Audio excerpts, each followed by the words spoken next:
All right, hello everybody. Welcome, welcome. My name's Joel Arnold. I'm the policy director here at Abundant Housing Michigan. Very happy that you guys came out tonight on a Thursday night to listen to what is truly the most exciting topic in public policy, zoning regulations.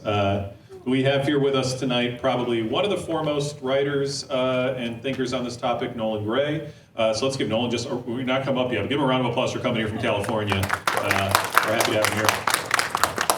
I would be remiss if I did not give thanks to our other Abundant Housing Michigan staff. So we have, sitting right back here, we have our Executive Director, Lauren Strickland, our lead organizer, Kiana Alexander. So if you are inspired by what you hear tonight, you want to get involved in the fight to make housing legal in the state of Michigan, this is the group to reach out to. Talk to myself, talk to Lauren, talk to Kiana. We definitely want to make that possible. I also want to make sure to give a shout out to our board members who helped make much of today possible. The owner of Bamboo, Lynn Song, is on our board. She let us use this space at no cost. And then, of course, Calvin Tran Hoang, who is here doing filming with his company as well and is a Grand Rapidian himself. So very happy to have everybody here tonight. So really the point of this conversation tonight, we thought this would be a really timely discussion. There's a lot of things that we do in our state around how do we make housing more affordable, and for a long time in Michigan, that conversation has been really focused on how do we subsidize those at the lowest end of the market that often struggle to access quality housing. But especially since the pandemic, I think we've all seen housing prices really run up in a fairly dramatic way, such that just having a conversation around subsidizing those at the lowest end of our market is not going to be sufficient. And we've really got to have a conversation about how do we regulate land, how do we regulate development, how do we do permitting? And that's what we focus on at Abundant Housing Michigan, is how do we create changes in state policy that just make it easier to build the kinds of housing that I think we all want to see in our communities. And so that's what Nolan has written a great book about and is going to be talking about here tonight. Later this evening, we'll be joined by Joshua Lunger, who's the head of public policy at the Grand Rapids Chamber of Commerce, and State Representative Stephen Wooden, who's leading on a bill package in Lansing that's also co-sponsored by another Grand Rapids representative, State Representative Christian Grant. So we're excited to get to that part of the conversation as well. But without further ado, I will hand the conversation over to our speaker tonight, Nolan Gray, who works for the Metropolitan Abundance Project and is the author of Arbitrary Lines, How Zoning Broke the American City and How to Fix It. So Nolan, that's off to you. Good evening. Okay, great. It's great to be visiting here from California, where of course we've solved all of our housing affordability problems. So I'm excited to be here explaining to you how we did it. No, I'm here to talk about an issue that I think was once unique to the coast, but of course has now gone national, which is housing affordability. So this is a chart of a housing price index for the state of Michigan. And I'm old enough to remember when the bump near the middle to the right was a historic run-up in housing costs that was unprecedented and that changed everything. That was, of course, the run-up and the lead-up to the Great Recession. Unfortunately, we're now at the far right of this chart. Michigan, like nearly every U.S. state, has seen a dramatic increase in housing costs over the last 6 years alone. And this is not just a matter of people getting wealthier, right? Sometimes housing costs can increase when incomes go up. But what we've seen, of course, in Michigan, as in every other state across the U.S., is that home prices increases are far outpacing incomes. And so essentially you're putting a large and growing share of families in a situation where they no longer have a path to homeownership. The same is true of rents. This has been going on for a while, but rents are rapidly outpacing income growth. Again, these things are all interconnected, right? Renters are finding themselves spending more of their income on rent, which then puts them in a worse position to be able to buy an even more affordable home, or unaffordable home.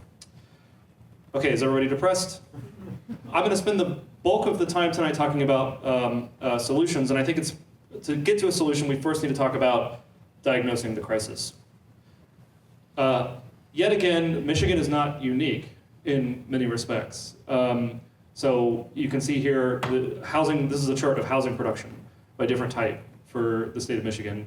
The big blue bar is single-family homes. So like most states, Michigan historically just exclusively builds single-family homes. Very little missing middle, which would be the duplex and fourplexes, and then very few apartments. But over the last 15 or so years, again, like many states, very little housing has been built. And remember what this chart looked like, right? Over the last few years, we've seen a dramatic run-up in housing costs, but we've not seen a dramatic run-up in housing production. To the extent that the state still builds a lot of housing, it's almost exclusively greenfield single-family housing. So in addition to just not building enough housing, the state also doesn't build a variety of different housing types. So to the extent that Michigan, like many US states, grows, it is exclusively new greenfield single-family subdivisions. And I tend to think a healthy city is growing up and out, but an unhealthy city is only growing out, and that's exactly what's happening here. And on the chart on the left here, you can see the dramatic expansion of the urban footprint of Detroit on the other half of the state. Here, as in so many other contexts, we've made it altogether illegal to build the traditional types of neighborhoods that I think are the basis for many great communities in Michigan across the greater Midwest. This traditional mixture of housing typologies, a walkable main street, shops and apartments and offices mingled together are altogether illegal to build. And we're stuck with a historic housing stock and a historic building stock that's altogether illegal to use for anything else. So this is a commercial storefront from Flint where I gave a talk, I guess it was now 3 or 4 years ago, and even in Flint where not necessarily overall housing supply is the main constraint, but there is a large historic inventory of buildings that are illegal to do anything with under modern rules and regulations. So why are we underbuilding? California and Michigan might be different in terms of orders of magnitude of the problem, but the actual policy diagnosis is the exact same. I'm going to talk about 3 things. When you talk to legislators about housing affordability, they'll talk about interest rates, they'll talk about tariffs, they'll talk about changes in immigration policy. Well, those are things that state and local legislators don't control. And so it's not really worth spending a lot of time thinking about them. But there are 3 really important things that state and local legislators do control. The first is zoning policies.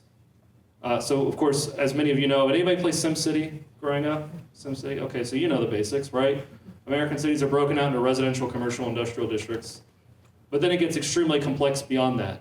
And in many cases, the vast majority of residential areas, it's illegal under zoning to build the most affordable forms of housing. And I'll talk about that in a minute.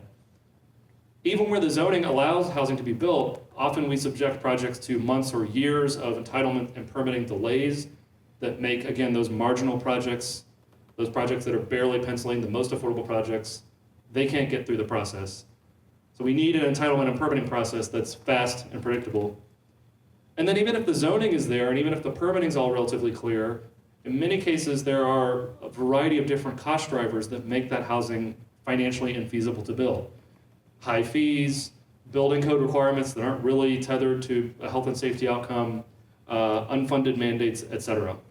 Again, I think we're so used to talking about this as a California or a New York problem, but these are all almost identically true in many parts of Michigan and across the country. The way to think about zoning is it's like the secret code for your community, right? It's wonky, it's boring, but if you understand the codes that determine what can and can't be built, the more you can understand why your community looks the way it does. And an important thing to know about zoning is it's become a lot more restrictive over the last 60 or so years. So this is 2 snippets of the zoning map from a part of Queens where I was a city planner. And on the left, you can see the zoning map as it existed in 1961 when the zoning code was overhauled. On the right was the zoning code as it existed in 2020. So this is all very good if you're a land use attorney or a planner, but for the rest of us, it's gotten to be a lot more complex, a lot more confusing as to what you can and cannot build. And if you don't understand these rules, you're not positioning yourself to solve this crisis. Okay, so we know we have a crisis. We know it's a policy choice. This is, I think, the stuff that's the most interesting and important to talk about. It's how we end it. So I think there's 3 paths.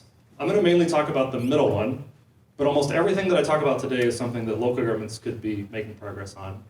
So of course, local governments, right? American zoning is really unique. Zoning, permitting, cost, almost all development regulation. The US is unique among developed countries in the extent to which it's almost entirely local.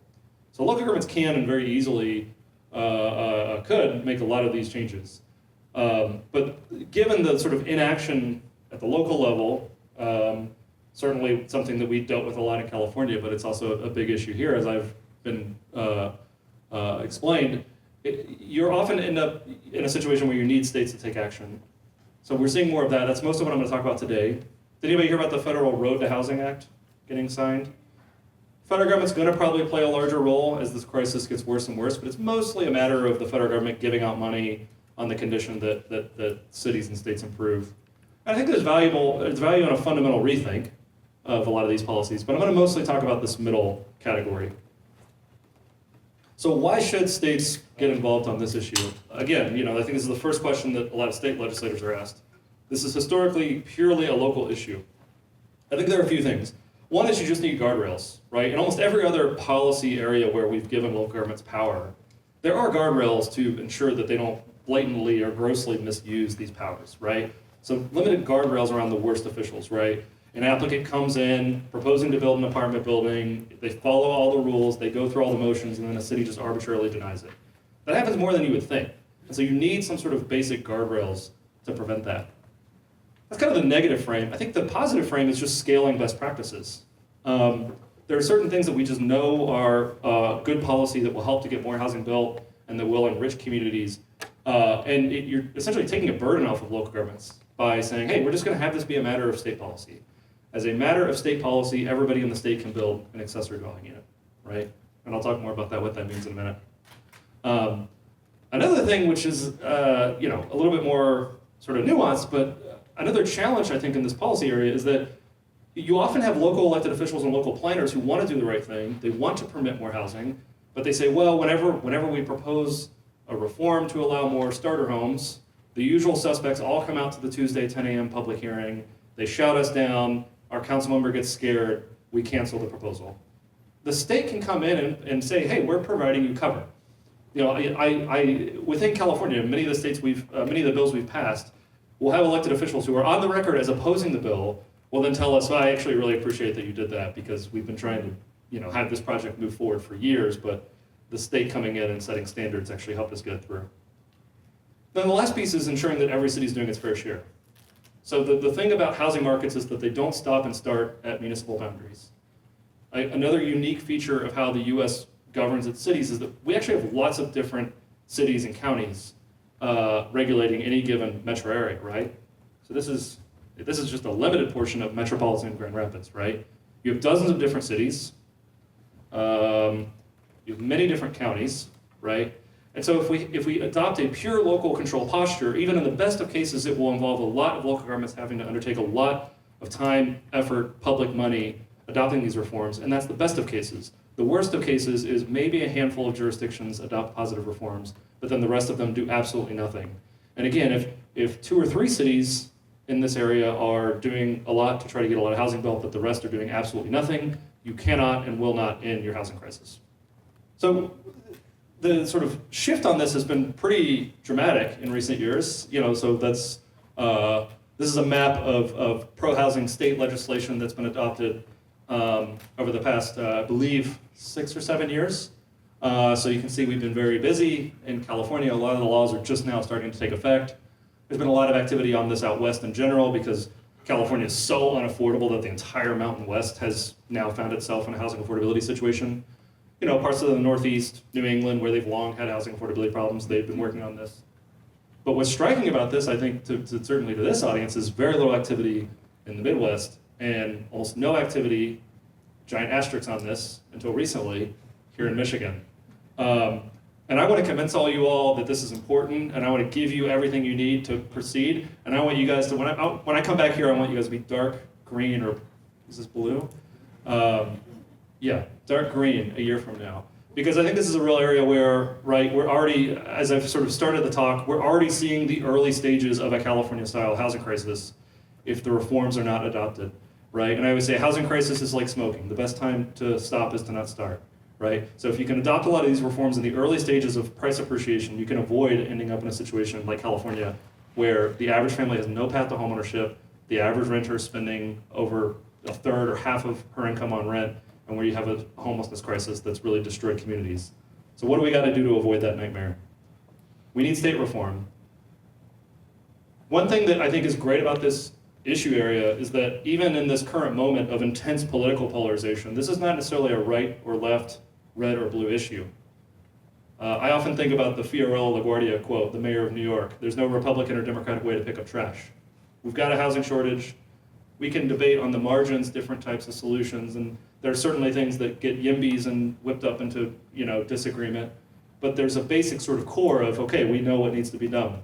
So even in deep red states like Utah, where they talk about homeownership and families, you've got stuff like this going on. And in Washington, adopting broadly the same policies, talking about environmental protection and natural lands conservation.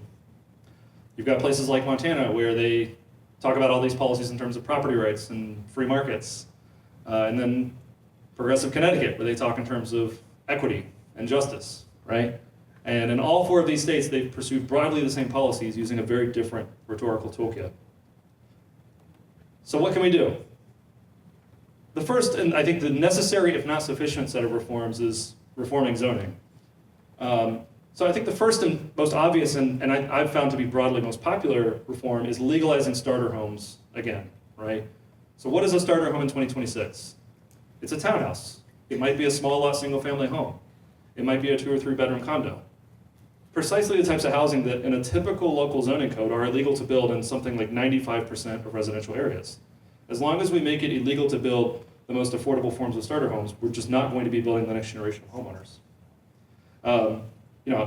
In all of these cases too, you can see, and I'm happy to share my slides afterwards, I provide an example of a successful case of a bill that advanced this issue. Last year, Texas took this on. California, we've been working on it as well. Reducing minimum lot sizes, which basically plate a somewhat arbitrary minimum amount of land you need to build a single family home. They reduced them statewide from 5,000 to 1,400 square feet. And what that allowed was townhouses and small lot homes on lots that were otherwise restricted to larger single family homes on larger lots. Houston did this first in 1998. This reform alone, which by the way cost the city and state $0, helped to trigger something on the order of 100,000 townhouses being built over the course of, I believe we estimated in 2016, so that would have been 17 years. One of the things I often hear about housing affordability is, well, we just don't have the money. We don't have enough money to subsidize all the housing we need. And for sure, you need subsidies for the low-income housing that will be needed to make sure that all households are helped in the near term. But this is a type of solution that doesn't cost anything. It's literally just removing a constraint. So Texas has done this, and we've done something broadly similar in California. I think another no-brainer reform is allowing housing in existing commercial areas. So something that we've inherited with zoning is this notion that there should be strict separation of residential, commercial, industrial. And I think aspects of this made a lot more sense when industrial really was a nuisance use, right? Or there are certain nuisance commercial uses. But today, the typical commercial zone in a modern American city is a strip mall or an office park. In many cases, they're sitting well below peak occupancy, and they're actually just kind of a liability, and they don't look very nice. They're not generating nearly as much tax revenue as they once did. In the middle of the pandemic, or shortly after the pandemic, Florida was looking at this like many other states and realizing, hey, we have a lot of unused commercial land, and we have a severe shortage of workforce housing. So they adopted the Live Local Act, which is another great example, legalizing multifamily and attached single-family residential in all of their commercial zones. Does this look familiar? Right, we all have places like this around us. There were challenges with development like this even before COVID and e-commerce and the rise of remote work, but today, in many cases, these sorts of areas are in pretty dire straits. I look at this and it makes me remember, we're used to talking about housing as as some sort of pollution that needs to be allocated, or where are we gonna put the housing, like how are we gonna deal with the burden of housing? But reforms like allowing residential mixed-use developments and commercial, but we should recognize that this is an amenity, right? This is an opportunity to build a stronger community, right? A place where people at different parts of their life, right? Empty nesters who want to downsize, young families, right? Folks who want to live within walking distance of a downtown, or maybe they can't drive for a variety of reasons. Maybe a lot of folks still want to live in the single family home that's within walking distance of that, and that's great. But a community like this is much stronger and more resilient and more sustainable, and I think it's actually an amenity that if we start thinking about it in the right way. Another smart set of zoning reforms that have been adopted is legalizing missing middle. So if you, certainly all across Michigan, but in many inner suburbs all across the country, a typical inner suburban neighborhood historically was not all single family homes, right? But the mindset that we got into for the past century of zoning was, okay, we're gonna have neighborhoods that are all single family homes, and then we might have a handful of neighborhoods that are all high-rise multifamily housing. And what we did was we killed off these missing middle typologies: duplexes, triplexes, fourplexes, townhouses, small multifamily buildings. The type of developments that, again, provide housing options for people at different stages of life and different levels of income, but don't necessarily dramatically change the character of the community. And so after a century of doing almost everything we could to make this type of development illegal, a number of states have started to try to legalize and encourage this type of missing middle housing. And I would add, I think something that's really appealing about this missing middle housing is that this is the type of housing that your small scale local builders can start building, you know? I think this is another thing that I hear cities complain about a lot as well. The big builder comes in, they don't care, they're not invested. Well, that's because you have a zoning system that only allows really, really large developments and only after years of reviews. If you allow small scale incremental development that is relatively easy to get entitled and permitted, you will start to rebuild your community of locally sort of invested, locally concerned, small scale builders. And I totally understand why cities want developers like that, and that's really the key to bringing them back. I think the last obvious and important zoning reform is legalizing accessory dwelling units. In California, we call them casitas. Sometimes they're called granny flats or mother-in-law units. They're usually, I don't know why it's always about bringing maternal grandma back, maybe for free childcare. But so these are additional units that can be added to an existing single-family lot, sometimes a garage conversion or an attic conversion or a basement conversion, sometimes a new structure in the backyard. Very often in California, it's converting a two-car garage into a new studio apartment. And you know, in California in 2017, prior to 2017, the vast majority of cities did not allow them. The state required cities to allow them, they practically did not. And even those that did allow them had their own sort of unique local set of rules.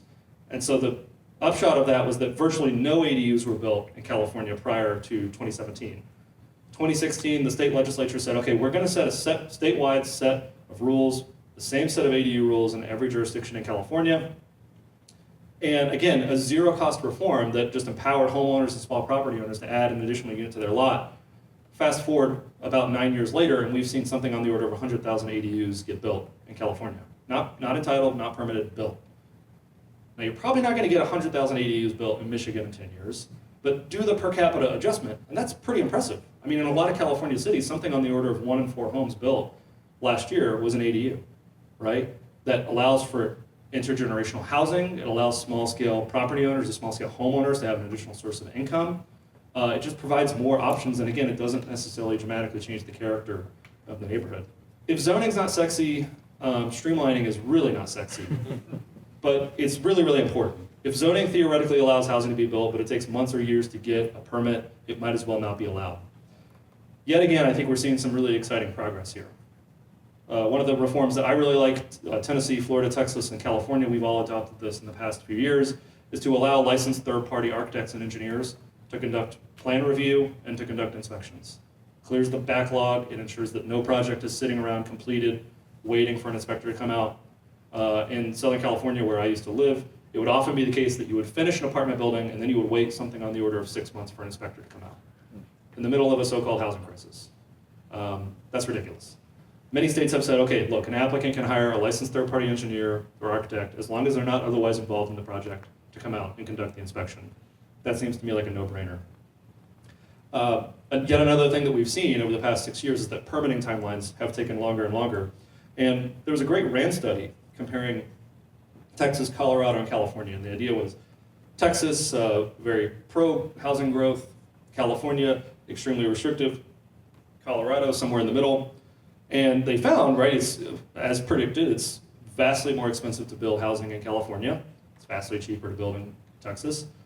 But a surprising finding of that study was that it wasn't actually a specific mandate or a specific rule, but it was just the fact that California, that these soft costs, having to hire an attorney, hire a team of planners, having to undertake a study, having to go through months of additional permitting delays, that alone was driving up the cost of housing, right? So we can have debates over, well, how tall should the housing be? How many units should it be? How much parking should it have?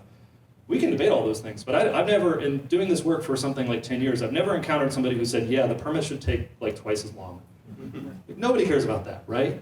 So if we can fix that, right, that's something that I think is not controversial, but that gets more housing built. I think another no-brainer that I think most people can get on board with is requiring that projects just be assessed against objective and specific standards. So this is something, normally when I tell people about this, they're like, well, I would have thought that's how it worked already. But so often an applicant will apply to build something and the standards that they're being assessed against are sufficiently vague or unclear or debatable that they then get in a sort of tricky back and forth with reviewers, or folks in the community say, well, I have a different interpretation and I'm going to sue you and take you to court. I think this is, every area of law and regulation that works really well depends on having clear rules that if an applicant follows them, they'll get approved. Having these sorts of clear, if you're going to have design reviews, having these be relatively clear, I think is a no-brainer. Something that a lot of cities are doing right now that I think is, again, kind of a no-brainer is pre-approved plans, right? So just saying, hey, there's certain types of housing developments that we know we want, right? Like we've got many cities, for example, have cottage courts or bungalow courts. They love them, right? They're nice. Okay, if you come in with compliant with a pre-approved plan, we're gonna get you your permits in 48 hours, right? There are cities in California that have said, okay, if you build an ADU pursuant to certain standards, you'll get same-day permits. That's huge, right? And that nudges applicants too to build a type of housing that we already know there's community buy-in for, that people like, that doesn't create a bunch of issues. The last one on streamlining that I think is really important is avoiding downzoning. So something that we've seen, it's illegal in many states, but it's not necessarily illegal everywhere. But an applicant will come in proposing to build something, and then the city will scramble to change the zoning to essentially ban that. That's a huge problem, right? That really, really freaks out your local home builder community. If they hear that, okay, I bought the land and I lined up the application materials and everything, and then the city changed the rules on me and banned my project, that has an incredible chilling effect on new construction, and that's not what we need right now. Last but not least is containing costs. So I think we're getting deeper and deeper into the weeds here, but this is, I think, where you guys are going to be by next time I'm visiting, right?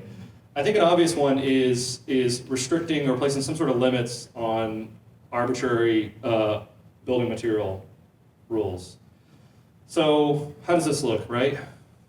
Is anybody like deeply, deeply offended by this? A little bit, yeah. I mean, it's not amazing, it's fine, right? There are many jurisdictions across the country that are mandating masonry, so they mandate brick or stone, or they might prohibit vinyl siding. In this case, this is a structure with vinyl siding. They might have specific rules about double hung windows. There are about 6 different ways that this pretty vanilla development is often illegal under local building code and materials requirements. So what many states, such as Arkansas, a handful of other states have done is said, look, if the building material and the construction methodology is approved under the state code, it should be allowed. Again, the sort of certainty is key. Related thing is ending the discrimination against manufactured housing, or to use the sexier term, modular housing, right? So again, like, is anybody really offended by this? Kind of looks like something my grandma would have once lived in. Not so bad, right? This is actually manufactured housing. So it's mostly built in a factory. It's brought to the site. It's installed on probably like a concrete pad, which is often also banned by cities. There's a stigma around trailer parks, trailer homes, right? Mining manufactured housing is significantly higher quality, but again, because local governments often have their own unique codes and regulations, even if they don't outright explicitly ban manufactured housing, and many cities do, they have unique local rules that make it impossible to actually build housing in a factory, ship it to the site, install it. And I would think that if anybody can appreciate the value of assembly line manufacturing and large-scale industry, it would be a Michigan audience, right? And so one of the things that's been a big priority for us out west recently has been clearing the barriers to manufactured housing, because it's just, you can have modern, energy-efficient, safe housing that's built for a fraction of the cost.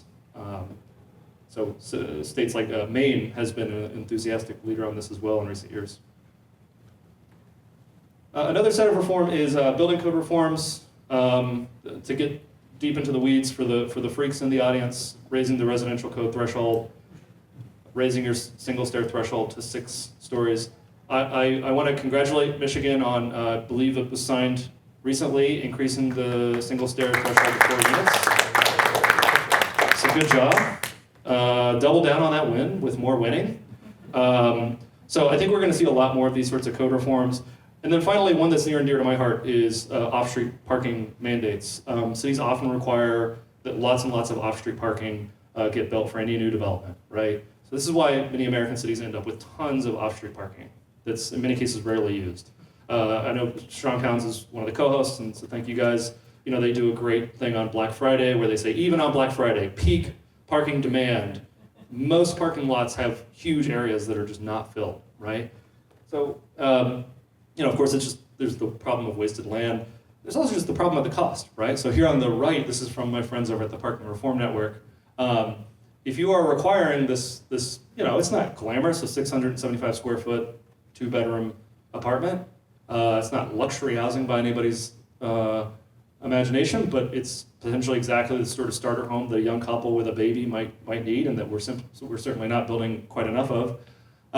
This might be in an existing walkable area. It might need near transit.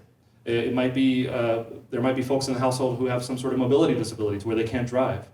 And yet so often we require that tons of off-street parking be provided. If it's a parking lot, it could be something on the order of $20,000 to $30,000 added to the unit. If it's in a garage, it could be $50,000, $60,000 added to the unit, right? These are the sorts of like mandates. I think there's a lot of things like parking requirements in our zoning and building codes that are really more of amenities and are best left to consumers to make choices about, hey, you know, many people are going to rent the apartment and say, yeah, I need to pay more because I need parking, because I live in an area where everybody drives, or I have to drive for my job. Great.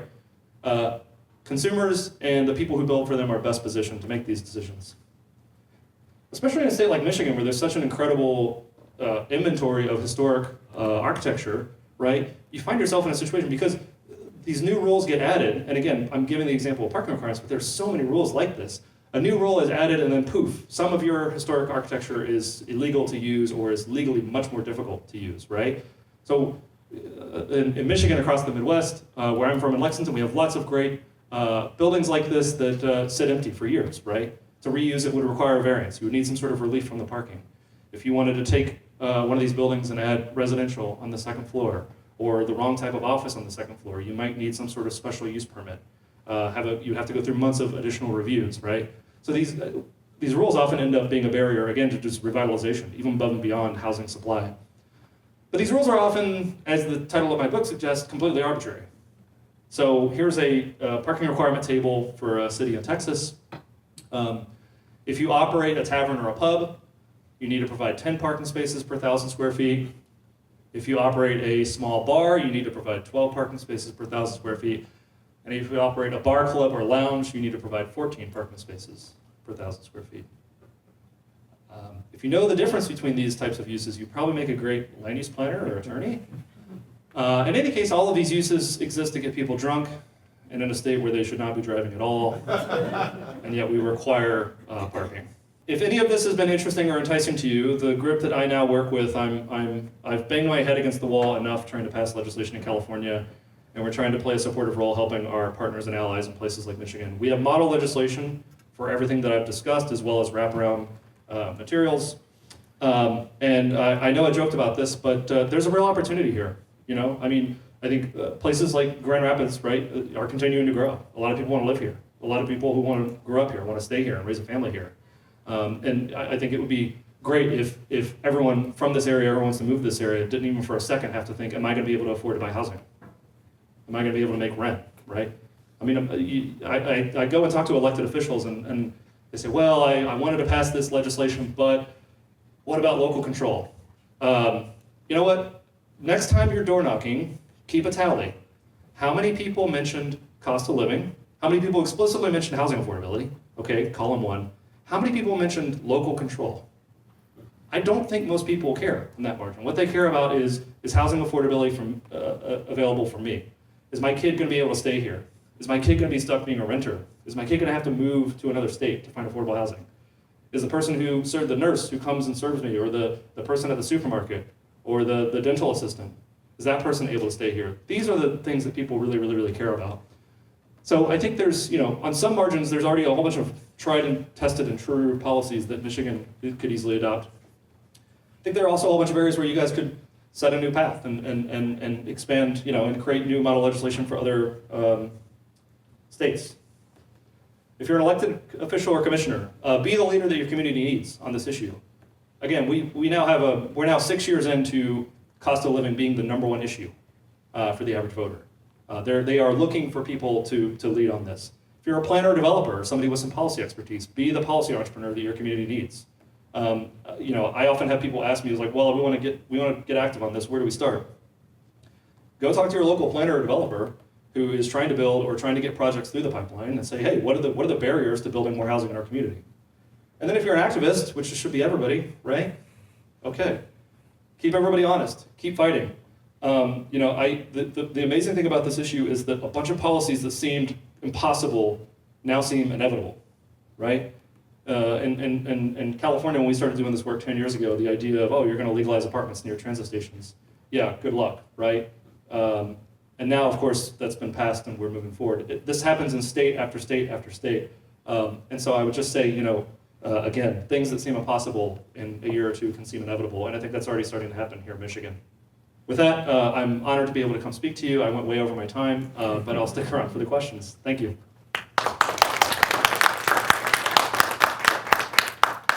All right, well, let's give Nolan one more round of applause if we could. So what I'm going to do next is we'll have some folks here from Grand Rapids that are going to be serving on a panel with Nolan and a different moderator. So as I call you guys up, as I read your bio, feel free to come up and take a seat. Nolan, you can grab the first seat if you'd like. But we are going to start here with actually the bill sponsor of that great single-stair legislation, State Representative Stephen Wooden. State Representative Stephen Wooden, in addition to being an excellent Michigan State alumni, is in his first term serving Michigan's 81st District, which includes part of the city of Grand Rapids Township, Plainfield Township, and Alveda Township. Before serving in the Michigan legislature, he served 6 years in the Kent County Commission, and throughout his time in public service, he's worked with both sides of the aisle to tackle the housing shortage, including successfully leading efforts this year to pass single-stair reform. And he also led efforts on the Kent County Commission to establish its $58 million countywide affordable housing fund and spent, 7 years working at Dwelling Place here in Grand Rapids, building quality affordable housing. So State Representative Stephen Wood. Our next panelist is Joshua Lunger. Josh is the Senior Vice President of Advocacy for the Grand Rapids Chamber. Works to create a vibrant business climate with a focus on housing, local government, and issues of regional significance.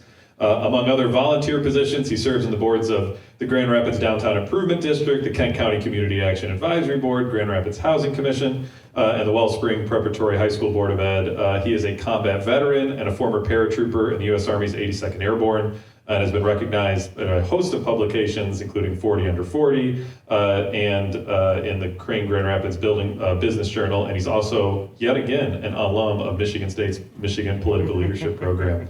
Joshua Lunger. And then our person today running the organization that's got the cameras behind everybody here is our board member, Calvin. Calvin's an award-winning independent director and producer from Grand Rapids. He graduated from New York University's Tisch School of the Arts with a BFA in film and television production, and has over a decade of experience in the film industry with credits with ABC News, Vice Media, and more. And he's the founder of Node House Media and Impact Studio. Again, an excellent board member at Abundant Housing Michigan, a great YIMBY. And I'll hand it over to Calvin to moderate the panel. This is really exciting because I came back from New York City with my tail between my legs, with about $80 in my bank account, because the housing crisis was already taking root there.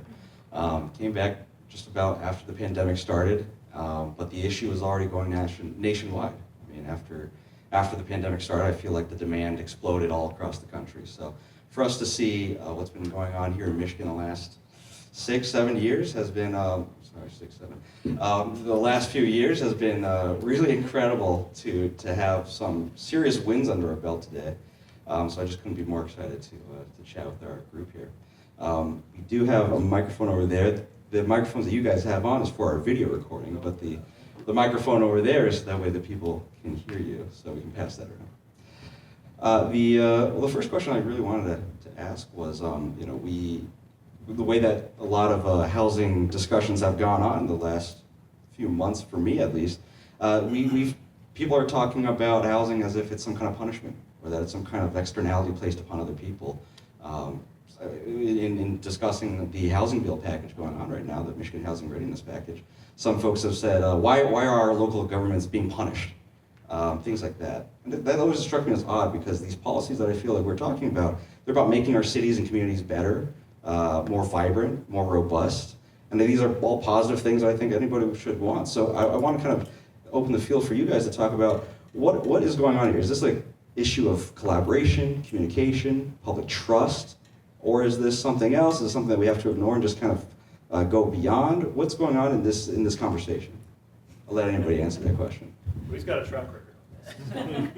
But I thought legislators had to talk about interest rates and tariffs and immigrant. No, sorry, just giving you a hard. And also, by the way, guys, I wish I had gotten the memo on jeans today. Jeez. So here's what I'll tell you guys: is just to be put it very bluntly, if local control could fix this problem, we wouldn't have this problem. I don't mean to disparage local government. As you all heard, I spent 6 years in local government. I had dreams of becoming a city planner myself in college. And certainly see the value local governments play in this role in this sphere. And we also should take note that the housing readiness package or the reforms that you heard about in this presentation just touch the surface of local zoning. Local zoning covers an abundance of issues, and these reforms alone will not destroy local control at all. But as Nolan mentioned, it puts sensible guardrails. And we should also note that at the state level, we empower local governments, whether they be school districts, townships, or cities, and set guardrails for them. You look at our education policy. We don't tell our school districts, you can pass whatever curriculum you want. We set requirements on graduation standards. We set requirements on how school districts have to perform. And that's to make sure that every student gets more or less an equal access to education. By that same measure, we should make sure that every resident in Michigan gets equal access to housing they could afford. And certainly, I would love for this to be a collaborative effort. And I do still think that there's room for that to go beyond what these reforms need to be, so that we can work together to challenge the next step. But what I would also pose is this. The way local governments are structured, they are incentivized to work towards consensus. And that is why when you have a planning meeting and you have 30 people from the neighborhood showing up saying, I don't want this in my area, even though there might be 100 people back at home who really don't care, but they're too busy with their jobs or other parts of their life to come to a planning meeting at 10 o'clock in the morning to say, I don't want it. That provides enough pressure where a local official feels they have to say no, because they are structured to want consensus. At the state government, a rare time where the fact that we're not structured to create consensus might be a good thing. And where we are far more used to having tough discussions and tough debates where things pass by a slim margin, but we know it's good policy. And I think this is an area where we absolutely can provide that cover. Because I know I can vote for legislation like this and not worry about losing my seat. Whereas a city official, because we have our local elections in off-year elections where a small percentage of voters vote, and those who do are typically those who are more ingrained to want downzoning because of their own personal incentive. I'm not, casting a broad stroke, but that's the evidence supports that. There are ways that this is the reason why we need state government to put in these guardrails, because we are structured to have those tough conversations and deliver the results we need.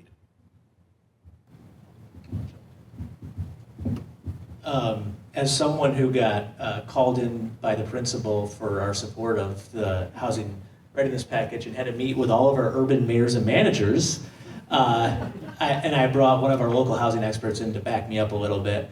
But there is a one thing I want to caution is to come to these conversations with a little bit of curiosity and a little bit of trying to listen. As much as we know we want more housing and that we know zoning is a huge barrier, there's a very real fear. And I typically will quip and be dismissive of some of it. But when I hear from folks who I typically find to be very agreeable, very community focused, there's a very real fear of this package that everything that could go wrong will go wrong.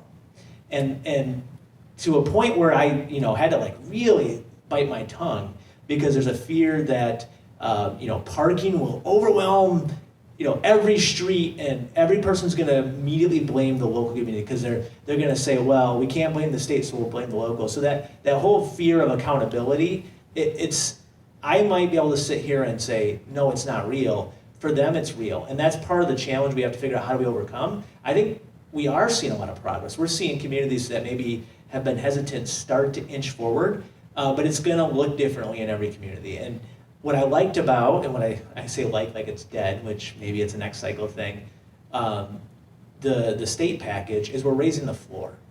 Housing is a long-term issue. We gotta think not 10 days ahead or 10 months ahead, we're thinking 10 years ahead or even a generation. And by incrementally adjusting what's buildable today, we are making it better for our kids and our kids' kids and their kids to hopefully find a place to live here that improves their quality of life. Maybe they can pursue ownership if they want, or if they want to rent, that's fine and it's affordable to them. But that's something that's really hard to gel with today's kind of, especially the populism right now of reacting to the crowd that shows up, which is typically, as you all know, the NIMBYs. And they are powerful and they are out for blood right now, and it doesn't matter if you're building housing or data centers or whatever it is, people are showing up and they're angry and they're not curious. But I challenge folks that are pro-housing to be more curious. Yeah, I mean, I think one way that I tend to think about this is a lot of the reforms that we've worked on in a variety of different states are things that would be good to do regardless of whether you got a housing shortage. Like, there's value in allowing homeowners to build an accessory dwelling unit on their property, even if you don't need more housing, right? Or, I mean, in the case of, Joel's here, Flint, right? One of the big challenges, Flint has many challenges. I don't think an absolute housing shortage is necessarily the challenge, but a challenge might be, well, there's a lot of historic properties that are legally much more complex to use because we have all these restrictive rules or extra permitting hurdles, right? And so I think that's one way that I've started to encourage people to think about it is like, these are good things to do. We don't need to talk about it in terms of, well, we've got a crisis, so we have to do all these terrible things. It's, well, wouldn't it be good if our community had a range of housing types for folks at all sort of stages of life? I would reiterate something that I've said, and I'm sure folks in this room have heard this as well. Like, the politics are just so much more tricky at the local level, and I so frequently talk to council members and mayors and city planners who are telling me, yeah, this state law provided us cover to approve a project that we knew was right, but because it's incredibly difficult to stand in front of a room of 100 people, maybe in a community of 50,000 people, but it doesn't matter, it's a room of 100 people, that's freaky, right? Who are all opposing a project and approve it regardless. And so I think something I'm always telling, we have our local elected official network, and they love it. They always joke about it. They're like, we blame you for everything. And we're like, this is the problem of the state coming in and forcing us to do things. I think a different strategy we've taken is, we've built our local pro-housing elected network, and we have a network of cities, in the work that I was doing in California, we've had other states stand up something similar, of cities that are defecting and saying, actually, no, like, we've adopted a lot of these reforms, but we're in a metro area where basically nobody else is undertaking reform. We've been helping with folks in Utah. Salt Lake City has adopted, they've kind of like, we've done the full YIMBY agenda, what more do you want us to do? But we cover 18% of our metro area's population, and the other, I shouldn't do math, 82%? Yeah. The other 82% of the metro area, those cities and counties have undertaken no reform. And so they're actually showing up at the state legislature saying, hey, we're a big city that's bought into state level intervention. So that's, I think, another aspect of it. Kind of related is you guys have all had really key conversations with stakeholders. I mean, wouldn't you've had to talk with key stakeholders regarding fire safety with single stair reform. So in your conversations, what have you guys learned, or what are some really key things that we maybe aren't thinking about that we should keep in front of mind as we continue talking with people in really key places of this conversation? I'll say something nice about my friend and me, Rep. Wooden here. He and then we were just talking about this before we walked in. He said the bar is low, but I said I praised him for the legwork he did that I think is much more rare in our legislature nowadays, to meet with a lot of stakeholders that he knew on the front end that he knew were going to be mad. And sometimes a messenger helps. So when it came to how we approached our local fire chief and fire marshal and city manager, we went together, and then we brought again one of our local housing experts who is one of the best public speakers ever to kind of like help just kind of massage it. I will say the Chicago fires were mentioned at least once, And there's a very real fear. Our firefighters and our fire chiefs, they are paid to be paranoid. That is their job. They are rightfully stubborn about fire safety. So how you have to be calm and work through it with them. And Rep. Whitten was very willing to share drafts and work through it. And we didn't get everything we wanted. And I think that's a lesson for housing in general, is there's typically, especially locally, there's this everythingism that gets in the way of progress, and that's that every project has to be affordable and solar powered and no parking. And at some point, we got to look and say, is this thing better, or is this change of policy or project better than what currently is there? And is it generally consensus that it's going to move our community forward? And then realize we can't get everything.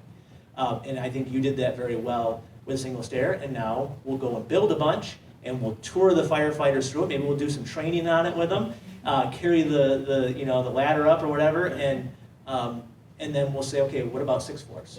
And we'll incrementally chip away at this until we get where we think we want to go. You're making me blush. No, I mean, he hit the nail on the head. We went in with single stair knowing we had about 20 different contingencies on how to get there and different things that we could add or remove from the legislation. And one of the crux in that process was finding out that we actually could get most of the fire safety community neutral on 4 stories. That is where the building code is going to go to. And one of the reasons we still thought it was important to move the legislation, even though the building code through rule promulgation will happen eventually, Michigan has a bad history of doing our rule promulgation quickly. Case in point, we just implemented the 2021 code book in 2025. Ultimately, the current estimates were we would get to the new code book with single stair in 2030. And so this gets us on an accelerated pace, and again, will allow us to demonstrate how we're able to do this in an intelligent way, in a safe way, and get data to back this up. So hopefully when either the building code or otherwise, we can get our stakeholders together again and hopefully again move the dial. And I think oftentimes, Josh brought this up in his previous comment, people are always going to be afraid of the unknown. That's also where so much of this housing debate comes from. It's fear of the unknown. When I worked at a dwelling place as an affordable housing developer, there were times when we went from the planning meeting to the ribbon cutting, and we had people next door literally come to us and say, "I'm so sorry. I gave you so much grief because this is beautiful." And it's human to be afraid of the unknown, just like it's human to be afraid of a reform that you don't know how it's going to pan out. So if we could show people tangible successes through our 4-story single stair reform, we can then start to move the dial on everything else. In every state I've worked in that's done something amazing on housing, I think something they've done is expand the universe of people who are stakeholders on this issue. So like the nightmare sort of framing of this debate is, oh, it's our league or your municipal league or whatever they call it in any given state, and they're fighting with our builders. That sucks. The politics of that just sucks. Whereas in a whole range of states, for example, in Kentucky, right, where I'm from, and we're working with them on next session. They've been working on ADUs for a while.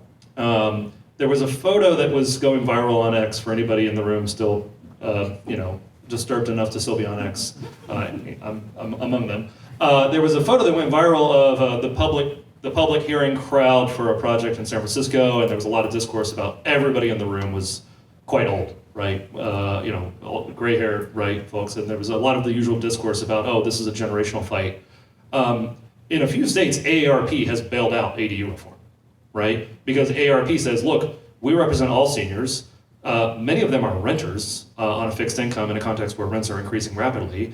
Many of them are homeowners who, even if they're collecting a Social Security and a pension, they don't have enough money to engage in all the home maintenance and repairs on top of paying their property taxes. And then many of them might want to build an ADU, move into that ADU, give the home to their young adult children, or build an ADU so young adult children can remain close by, or a caretaker can live in the ADU. So but you would, if you're doing sort of housing policy a priori or housing politics a priori, you wouldn't think, well, I got to go call AARP. But actually, like, that's one of your best friends, right? Groups like Habitat, who I think are more obvious allies, right? They can show up, and we're working with them on reforming California's very out of balance condo defect rules, which result in a lot of frivolous litigation. And the narrative around that bill was, oh, well, this is just builders who want to toss up shoddy products, and then they don't like it when like the HOA, drags them to court and makes them make repairs. And we said, well, actually, Habitat has stopped building condos because unscrupulous consumer attorneys go and to the people who they helped build the home and then convinces them that they should sue Habitat, the person who helped them become homeowners, because there might be like a $500,000 paycheck on the other end of it, right? And so again, that like expanding who is a stakeholder on this issue. Another group that we've brought into the fold has been students. So the students in many cases, right? They are at least, hopefully, at least temporarily low income, young people with high human capital, high agency, very social, but not a lot of income, right? And so again, activating students, same thing. I think it starts to scramble legislators, starts to break through this preconception they have of, oh, well, these are the greedy developers or they're paid shills, and then they're going to bat with the local governments that, they just don't have enough money. I think you're like, oh, a room full of students just came to me and said, hey, a few of us were homeless during our studies. Okay, I'm starting to think about this issue differently, and so that's something I think that's really, really important. Environmentalists who see infill development as key to protecting our natural and working lands. There's such a range of different groups. I think going out and just talking to people who, we're not a housing group, but yeah, our interests are aligned. I want to get back to the fear of the unknown here, because I went and visited my family. They live in Houston now. And I was just impressed by the fact that the setbacks between the properties were like 5 foot. The front yard was maybe 15 feet, maybe 10 feet. The backyard was 20 maybe. But my home in Granville is zoned at a minimum. I don't know what it is exactly, but the zoning is 30 for the front yard, 25 for the backyard, I think another 25 for the sides. And it's like, we could fit a lot more homes. And then just looking at my parents' house, it's a single family home in a single family neighborhood. It's a familiar typology, especially for my parents who are just used to suburbia, but they could fit so much more housing in the existing land. And I'm curious if that is like a model success that we should be thinking about, or like what are these kind of key, immediately possible policies that you think would materialize a lot of housing for us? I think minimum lot size setbacks is a huge one, but I'm curious what you guys think are major issues that we should activate right now. Calvin, if you're requesting a pro bono planning consultant, I charge $500 an hour. I've already told you this, so stop asking about it. I'm paid by the taxpayer, so I can talk about it. No, I think that's a very smart idea. But going on the fear of the unknown, one of our local government stakeholders, I had a conversation with them earlier, and this is actually a township government. So those of you in the crowd know we also have townships here in Michigan, and our township governments can be even funkier than our city governments. But one township in particular in my district has actually taken steps to upzone their community already. And many of the proposals that were being submitted, they weren't 100% opposed to, but they did have some concerns with. And for them, it was water access. And the part of this is because, so I represent parts of Northeast Grand Rapids and the greater Northeast Kent County area, which for many of you locally know was the epicenter of PFAS, which meant we had a lot of folks that were on well and septic that are no longer on well and septic because of PFAS. And there was a concern that if we allow smaller scale subdivisions to be built where there's currently no access to water and sewer, the first one might work. The second one might start to cause problems, and now they have to route pipe all the way out that way. Now we know that denser development does help with our municipal utility costs, but it also is the crux of how intelligently we build that too. And even if you're building denser development farther away from your current service area, that's still going to cost money. And so one of the key things that are in that was added to the housing readiness package were, in certain instances, making sure that there is adequate water sewer. And that was also our way of making sure that we're encouraging infill development where there's already housing being built, where there's already built up areas, rather than just building more exurban development where there's currently ag land, which, while we will need to build more housing elsewhere too, we want to build housing where there's already existing services so that we can make it easier, more efficient, and also provide people with those walkable options that they desperately want, and not just give someone a new, smaller home to live at where they still have to drive 40 minutes to get to their work. So I've been spending a lot of time working with a group of governments and providers on homelessness. and it's been fantastic work, some of the best stuff I've ever worked on. It started with a trip to Houston to learn from them about how they transformed their system in 2010s. And one of the tours we did was with their housing authority, and we went around. Every time you turn a corner in Houston, there's a brand new bunch of row homes, and they're gorgeous. Their rent is cheaper than Grand Rapids.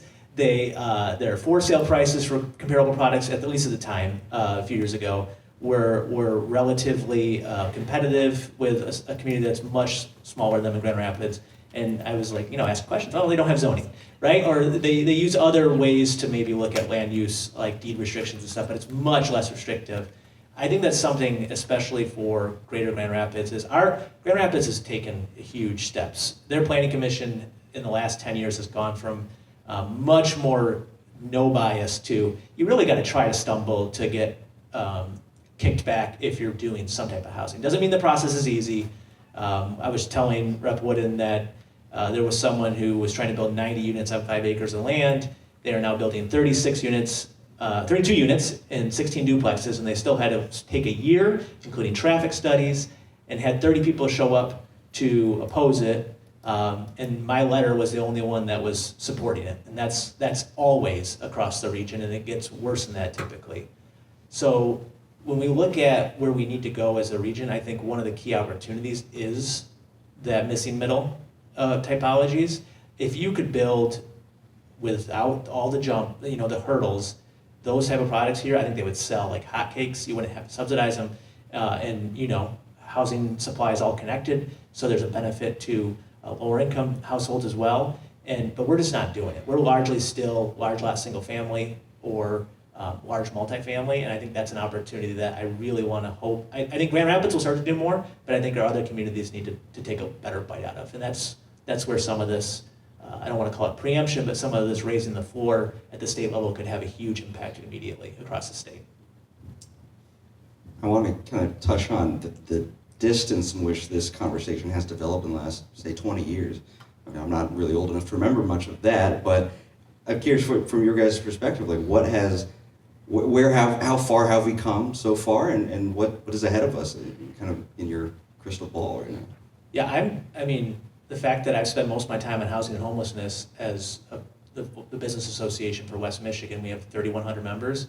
It's because our members are saying it's an issue, right? They want to see results. They want to see folks that want to work here, that want to live here, that their employees have great housing access, and it doesn't matter where they choose to live, but they have options. It started that way, and now we've evolved into more homelessness as Housing Next has kind of filled in more of that. Kind of like the Nolan Grays of West Michigan have really tried to lead our research there. But I mean, 15 years ago, I'd never told you that we'd be working on it. So I think that's a long ways. And I don't think when I first started my career, Lansing was doing anything on housing. So the momentum is there. You see it in the map of who's passing laws. But again, there's going to be stops and starts, and we need to stay committed to it. Yeah, I mean, to credit the chamber, he gave me some credit, so I'm going to give him some back. So, whether it's single-stair reform, whether it was the county-wide affordable housing fund, property assessed clean energy financing to help multifamily housing be more energy efficient, many of the things that I've spearheaded as a local and state legislator, I've had the chamber having my back. And case in point, y'all, I am a liberal Democrat. Like, I am a labor-backed liberal Democrat. And the fact that he and I are able to get along and work on this is truly, I think, a testament to how important this issue is. The guy from the Mackinac Center is already holding his head after hearing me say I'm a liberal Democrat. Sorry, just giving you a hard time, man.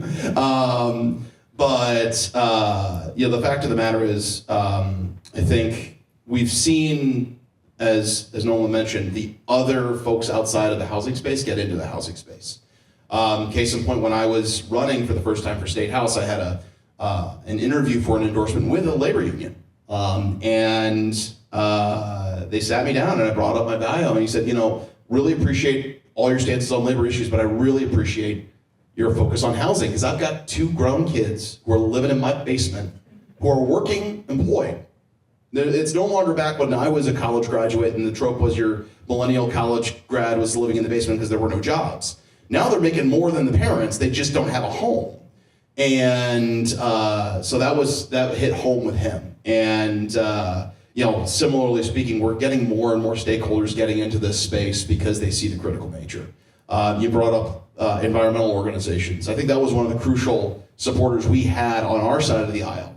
Because in this discussion, we were back and forth with the firefighters union, but I think one of the things that gave us some progress as we were trying to come to that compromise was the fact that we had groups like the Sierra Club and the League of Conservation Voters and Climate Cabinet come in and support it because they knew it was important for infill, and allowed us to get to the kind of legislative process where you have to bring the stakeholders together to come up with a compromise. I don't think that would have even existed had we not had the support of the other groups beyond the building community. So, when I was in planning school, I took a land use law class, and the professor joked that 2 things would survive the apocalypse: cockroaches and single-family zoning. That was the norm for a long time in American land use planning. Of you'll never add more housing to existing residential neighborhoods.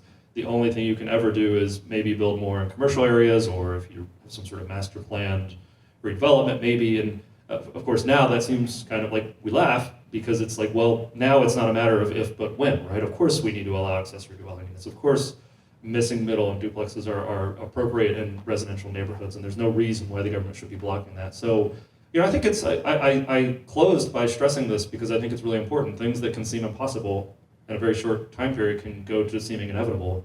Another one, I'm finishing up my PhD at UCLA in urban planning, and I had the privilege to work under Donald Shoup, who spent something like 50 years doing work on parking policy.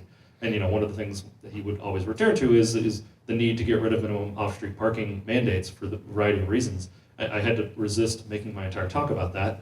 But if you know, you know. And again, same thing. I mean, I think it was, he passed away last year, and I think it was incredible vindication that after 50 years of saying the right thing that nobody wanted to hear, at a certain point the stars aligned, right? And eventually, legislators will say, you know what, actually the research and the policies here, the interest groups have talked to each other and lined up, and this thing is moving forward. And so that's what I think is important. Before YIMBY was a thing, right? You read some political economy of land use planning literature from the 90s and 2000s, and they're like, well, this is an unsolvable problem because the NIMBYs are the folks who, they have a financial benefit in housing scarcity and they will show up at every hearing, and the YIMBYs by their very nature are renters or people in weird situations, or the ultimate person, the person who never has a say at any public hearing is the person who doesn't yet live in the community but would like to. So it's an unsolvable problem. Well, guess what? Here we are, right? It's not just us, but it's a room full of fellow freaks who want to hear about zoning reform and permit reform on a, what is it? Is it Wednesday? Sorry, Thursday. I've been doing 2 weeks of conferences. So, that's, I would say, take heart, right? I mean, to the representative's point, I think proposing single stair a few years ago, again, it was another one of these things of no, why are you even asking me about this? And now it's like, okay, yeah, have the conversations, make the arguments, speak your truth, do the research, talk to other interest groups, and amazing things are possible. We are here in a building that has been transformed, reused, and adapted. We're a couple blocks away from the new Acrisure Amphitheater, the new soccer field. We have a lot of positive things going on, but what are some of the challenges, especially for Grand Rapids, that are coming up for us? What are things that maybe we ought to be thinking about as we continue to grow?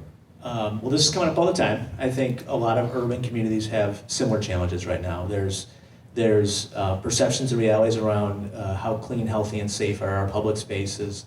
There's housing affordability. There's perceptions and realities around crime. I think Grand Rapids is doing a lot of good things, in the public, private, etc. But we also have very high standards, and we need to keep going after it. I think where we're struggling a little bit that has been stubborn is our restaurant and retail. Some of those magnetic and sticky things that keep people wanting to be here have struggled mightily the last 5-6 years, especially since COVID. But there's been additional burdens there. Our return to office is stubbornly kind of stuck.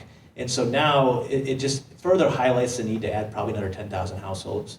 If we're lucky enough where some of these projects that are proposed are pulled off, because they are challenging, we will hit 10,000 households at downtown Grand Rapids, which was a goal set years ago.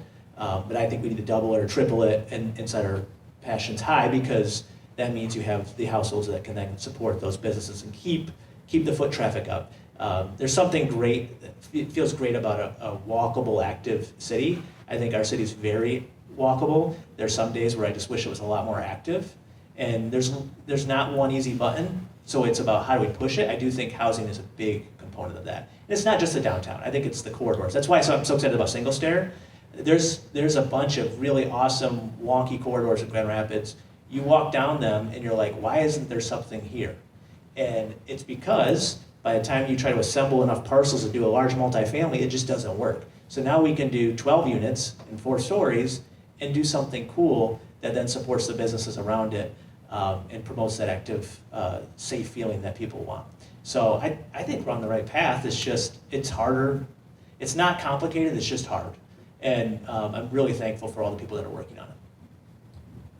So one of the things that, it was about 2-3 years ago when the corridor improvement strategy that Josh just alluded to was released. And, it's not just the inner city corridors like we have just outside or Leonard or Michigan, but it's also some of our major suburban corridors that they used to be the boundary of the metro, right? The Beltline, 28th Street, Plainfield, Alpine, areas where we now have a litany of strip malls and shopping centers and areas where we're starting to see, again, that decline in traditional retail for a variety of reasons. But there's also an opportunity there for us to build the much needed housing to build and bring that vibrancy to that area. And I in particular am interested in this because I represent both a district that covers both the city of Grand Rapids and some of our surrounding suburbs. And it is also an area where we can bring needed density without making drastic changes to some of our outer lying single family areas in the suburbs, where we're probably going to have the greatest opposition, where we've seen the greatest opposition. And that's going to require not just zoning reform, as you mentioned, where we allow multifamily housing in commercial zones. It's going to require reforms on how MDOT regulates those streets themselves because they're state trunk lines. And ultimately, many of them, their speed limits are set by MDOT. And they're set to make sure that folks can get from one end of this region to another very quickly, but not very safely for anyone who's not on a car. We've seen pedestrian deaths on the rise. It also means we need to do more to empower locals, believe it or not just set guardrails, but also give them more tools. One of the things that's very hard to do in Michigan is let local governments use bonding for housing.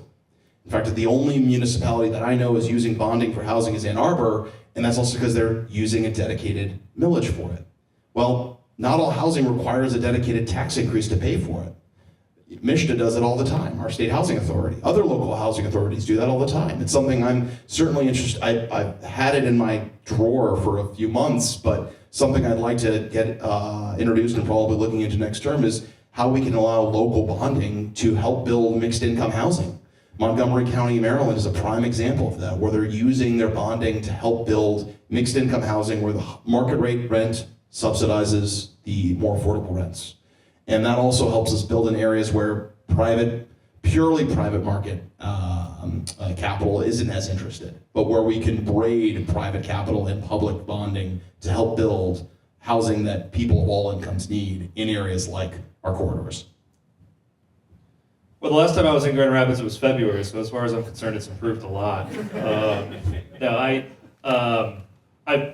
have been friends for a while. I've been visiting regularly, and it's getting better, which is a testament to the people on this stage and many people here. So I'll speak in the abstract, though. I think that people need to see growth travel alongside improvements in their quality of life on other margins, right?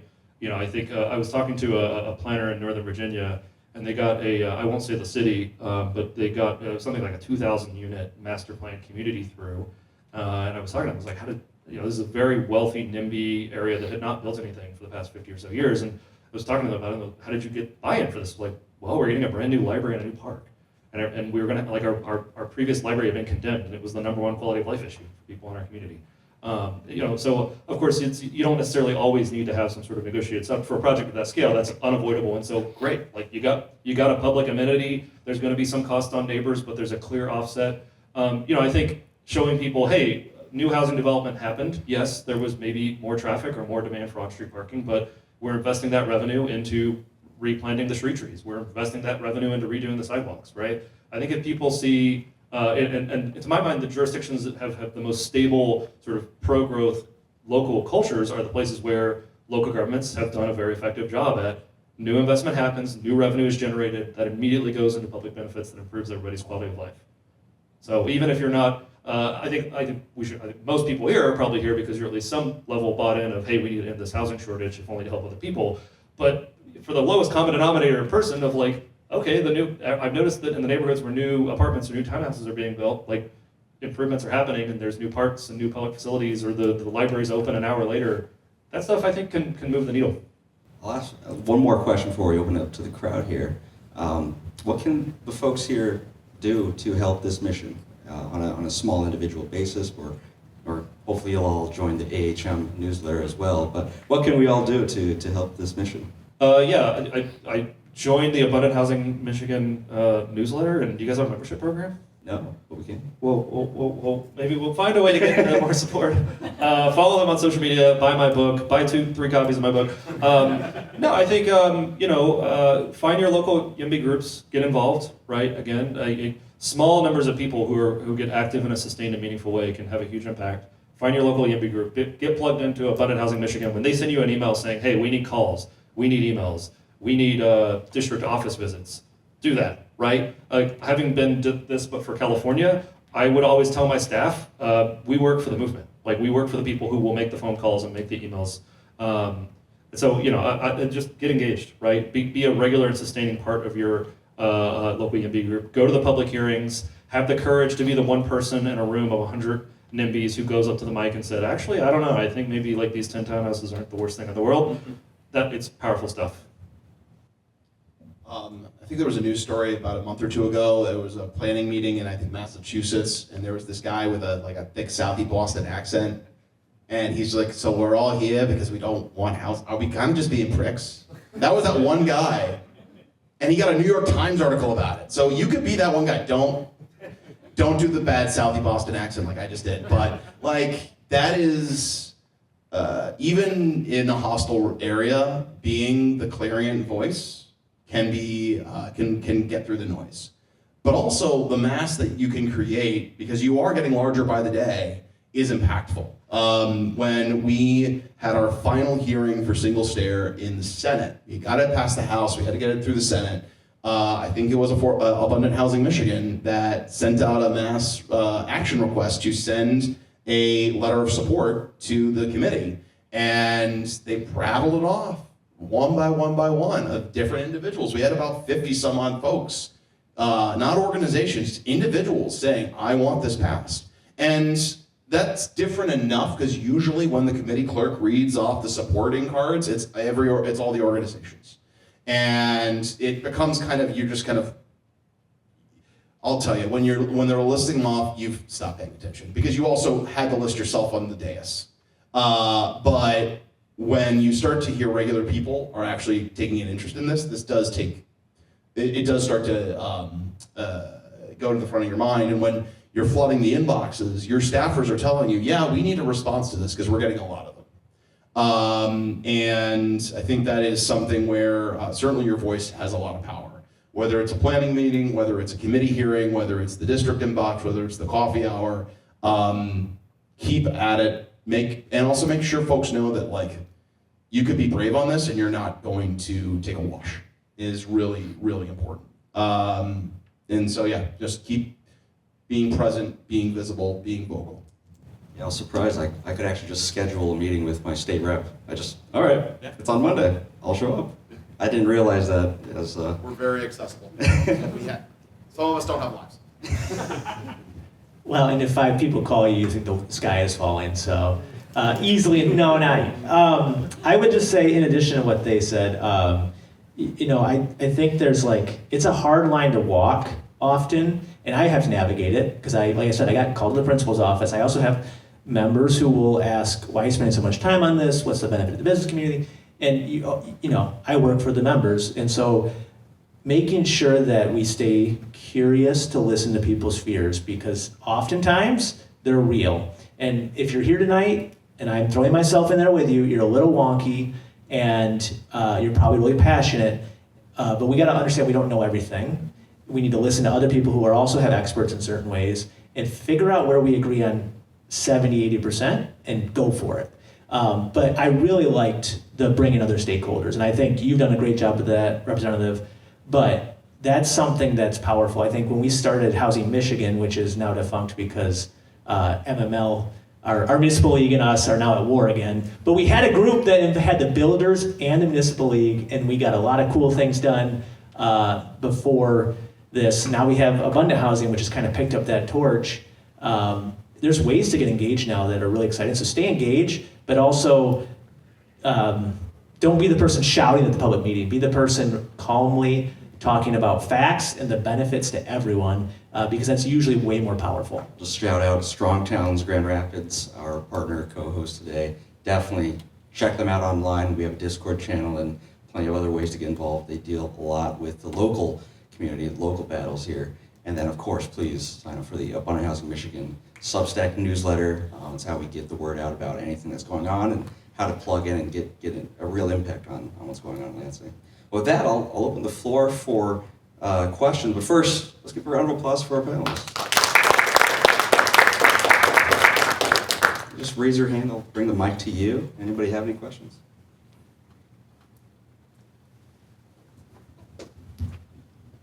Hi. I know there's been work done on the reducing parking minimums or scrapping them altogether. Have any states mandated communities allow on-street parking? Because our town and many suburbs don't allow overnight parking, and that can be an issue for ADUs and other things. Short answer is no. There are some states where they've adopted legislation having to do with coastal access, so preventing cities from, this might be an issue in certain desirable areas near the lake, but preventing cities from banning on-street parking, but from housing, no. This is something, I mean, to pick up actually what we were just talking about, actually, I think one way that you can address a legitimate fear around new development is having better on-street management of parking and having resident passes that are perhaps based on street frontage. We're hoping to do more work on that, but unfortunately there hasn't been a lot of thoughtful sort of work on street parking management yet. Just don't do what Chicago did, where you privatize like all of your on-street parking. And that's step one. So yeah. Thank you. Questions for everybody, but specifically for Representative Worden. This is an election year, primaries this week, an election in November. Are there any local races we should be, keeping an eye on, volunteering for, working on behalf of to, help this vision? I would not be doing a good service, even though I don't think we're allowed to do too much electioneering, so I'll try to behave a little bit. But the reason I'm here tonight is that the real champion of the housing readiness package is my colleague, Representative Christian Grant, who I adore. She is phenomenal. She is a fighter, and she has been in this mix for 4 years now, and she is running for re-election, and she is in a primary.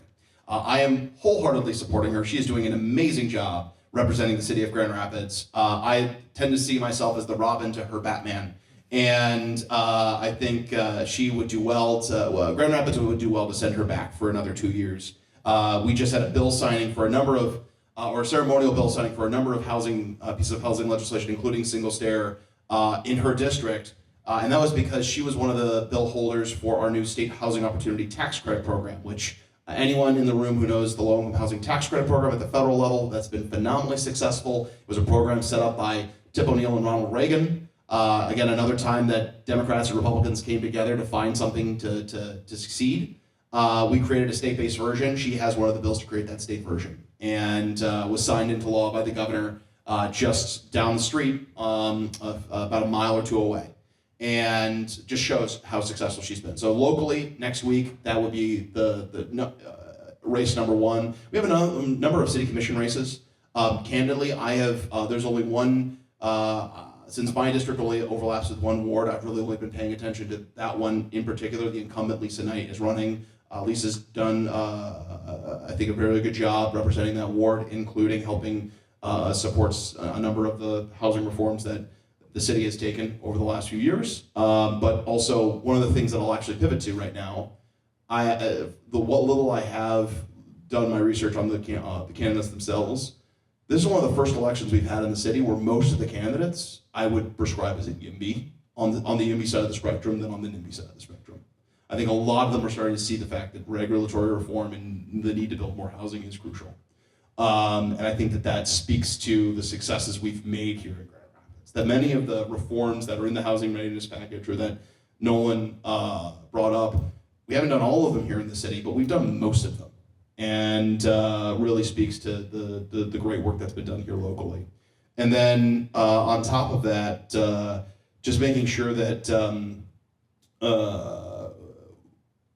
because most of our local races are in odd years, so we don't have too many outside of the city of Grand Rapids, but just making sure that those who are elected to the legislature, whether they're a Democrat or a Republican, care deeply about this issue and are willing to have the difficult conversations, because they've not been easy. And as Josh mentioned, a few of us have been brought into the principal's office to have our wrists wrapped, and I think it's very important to be calm about that and make sure we have folks with good heads on their shoulders and good guts of steel to deal with it.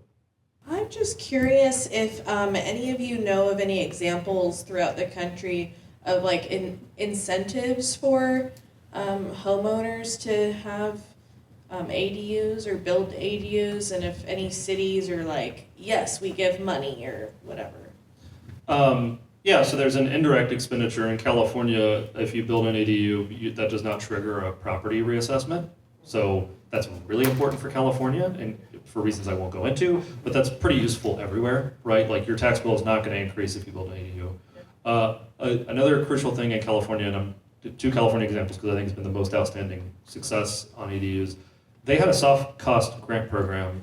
The California Housing Finance Agency, which administers LIHTC and a few other programs, they generate a certain amount of revenue that they have to invest in housing programs, and we got them to spend some of that money giving soft cost grants to homeowners to, hire the architect to do the preliminary plans, and once we've got them $20,000 or $30,000 invested, they're like, okay, fine, I'm going to proceed with the ADU. That was really, really valuable, and I think it was especially helpful early on because you got to remember, like there were dozens of ADUs being built in California each year. It was a very speculative and risky thing to do, and so having that soft cost grant program was okay. Let's at least do the first 6 or so months of planning risk free, and it helped to catalyze the market. So building on that, there's an opportunity to do that similarly here in Michigan with legislation that has now passed the Senate and the House, but in different forms. So a Senate bill passed the Senate, a House bill version passed the House. I happen to hold one of the bills in the House that passed and is now in the Senate, changing our statewide housing and community development fund. So we have a state housing and community development fund that was created about 20 years ago. We created a fund, but we didn't put any money in it 20 years ago. But in so doing, we put a lot of arbitrary statutory requirements and set-asides on how those dollars could be spent. Different income levels, different typologies, different areas. They had half of the money had to be spent in downtowns, and the way they defined it, downtowns, even the planners who worked that chart on the bars and taverns in, what was that, Kentucky? Houston, even they wouldn't understand how they define downtowns. There's been attempts to remove those statutory set-asides and essentially say if you're building housing that is affordable for anyone making 120% AMI or below, it qualifies, as long as it matches local housing priorities. And that would empower MISHDA to be very fleet of foot. So they could set aside some of those dollars to a soft cost program for ADUs. So that would be, I see as a huge opportunity, especially because, as we all know, $50 million is consequential, but in the scope of our housing needs is a drop in the bucket.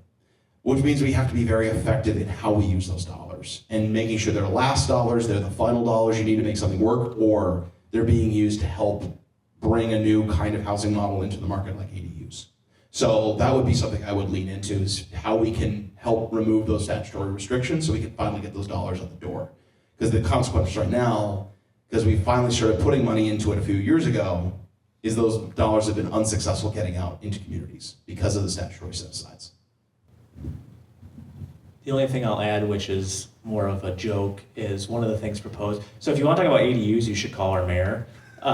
He will talk forever. You can tell him I said to call you. The other thing that's come up often is allowing more short-term rentals, because building ADUs is very expensive. It's more expensive than I think a lot of people realize. But when you start talking about, so ADUs already can be controversial. You start talking about short-term rental, and it's like you might as well throw a hand grenade. So that's something that people looked at is how do you get things financed? Well, that's a source of revenue. So if a homeowner wanted to do it, they could do that to maybe get their costs back quicker. And then if they didn't like STRs because they are a lot of work, then they could pivot to more of a traditional rental.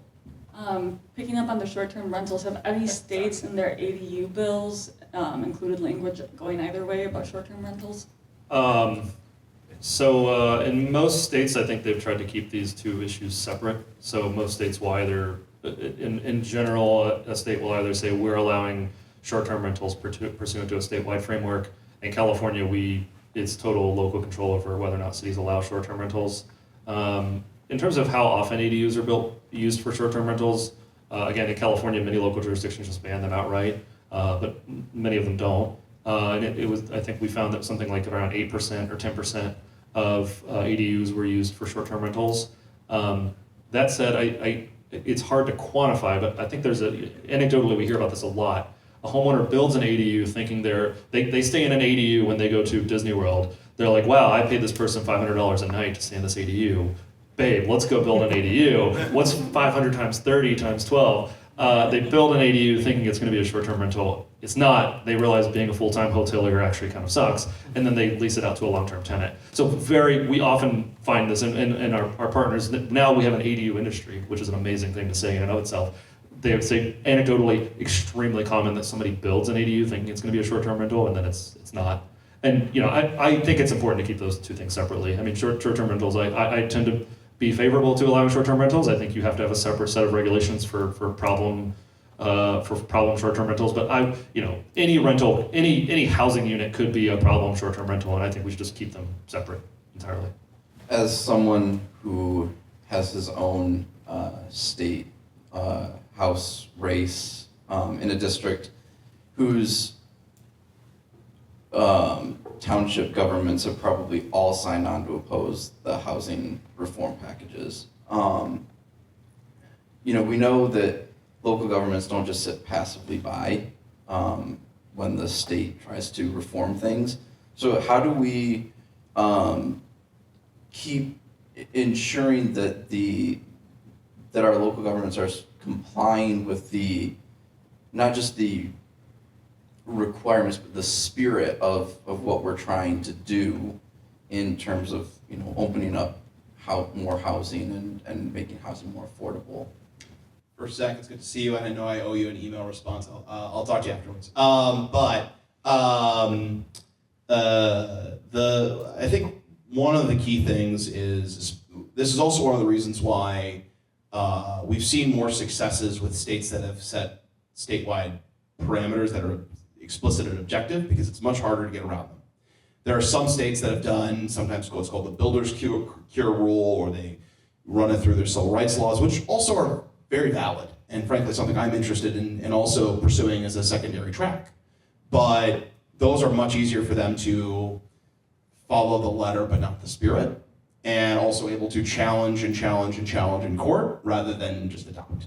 So that's one of the key reasons why zoning reforms like these that are much more explicit, they're much harder to challenge, because ultimately local governments do get their power from the state, right? We do want to make sure local governments can remain the laboratories of democracy, but just like I've mentioned before, just like we have state graduation requirements, and we don't just let local school districts just pass whatever curriculum or graduation requirements they want, we also need to and that's to ensure every child has roughly the same quality education.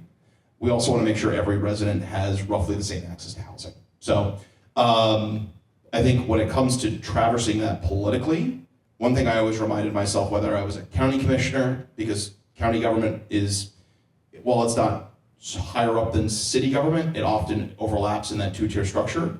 I don't represent, and now I certainly think of this as a state representative, I don't represent the cities and townships corporate. I represent the same constituents in those cities and townships. And as Nolan mentioned, when you're knocking doors and you ask them what's more important to you, your kid getting out of your basement or where someone's approving something, they're going to care about their kid getting out of their basement. And that's one of the reasons why Abundant Housing has done polling that shows people really want to make sure, and they don't think local governments are doing enough at this stage to build more housing. And again, I say this as a fan of local government, but a good friend tells people when we need to make changes. And these are changes we need to make.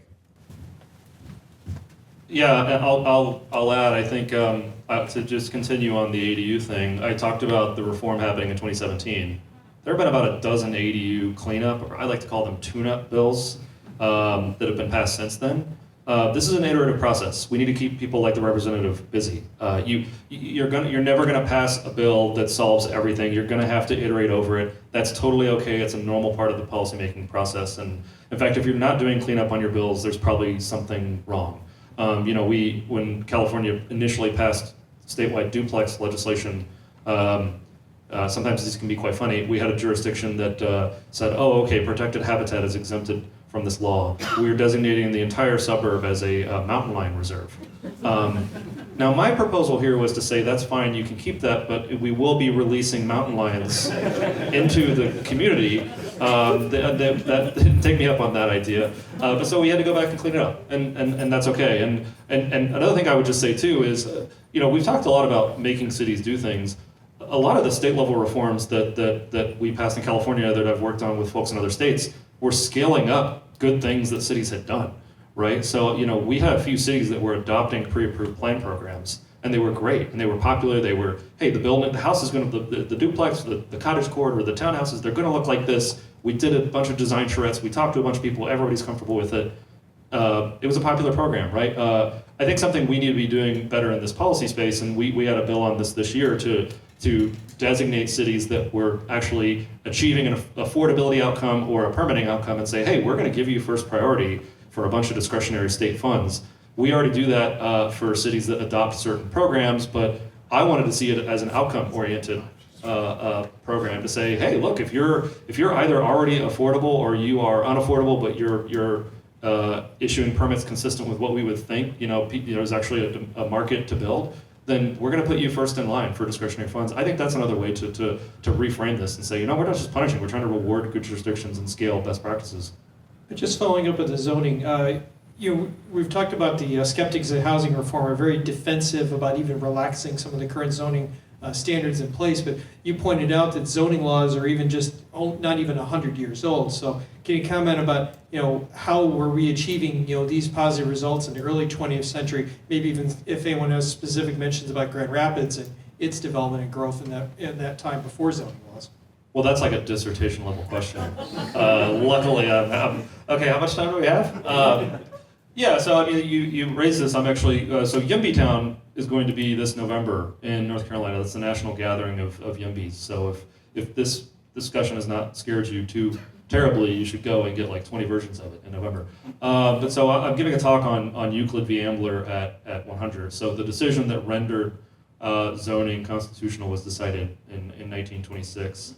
I always encourage people to go read it. One, back in the day, because you could actually just read Supreme Court decisions. I mean, I know like Jamie does this for fun, but normal people could read a Supreme Court decision and make sense of it. And it's kind of remarkable, it's referring to apartments as parasites, and it's got a lot of strange sort of language that has not aged very well. And I raised this because I think the point you're getting at, this is not always how we've approached this problem of like breaking out our cities into use and massing districts. This is a very weird and modern thing. And a whole bunch of other developed countries don't do it that way. Now, of course, America is the greatest country in the world and everything we do is the best, so we don't have anything to learn from anybody else, but maybe we could like pick out some small good things from how others have approached this problem. I think, again, to the sort of common thread of the Q&A, which is like, sometimes let's give the growth skeptics their due. I think that having like better planning around actual infrastructure needs going forward. I think that NIMBYs can often make a valid point of there was a bunch of housing growth and there was no plan to scale the water and sewer, and a disaster happens. So often that's like the origin story of a big downzoning that happened in some jurisdiction, was that the city government just didn't do the long-term planning work. So that's important. I also think that having clear regulations for just common nuisances, right? I think this is part of why America went down this path of having strict commercial and residential separation was because, well, okay, yeah, I love the idea of a corner bakery or a corner barbershop, but what happens if a corner bar opens up and there's people talking and smoking cigarettes out front every single night of the week until 2 a.m.?